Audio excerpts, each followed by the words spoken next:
ปีคศแบบ197กรุงโรมเกิดการพิจารณาคดีที่แปลกประหลาดที่สุดในโลก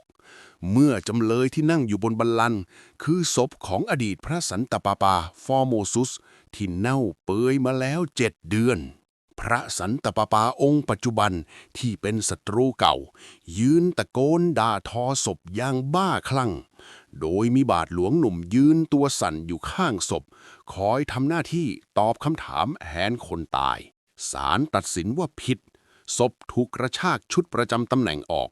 และที่โหดที่สุดคือการตัด3 นิ้วขวาที่ใช้ให้พรทิ้งต่อหน้าทารกำนัน สุดท้าย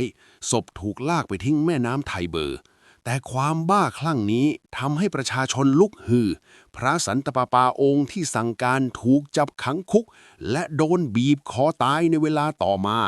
กรรมตามสนองทันตาเห็น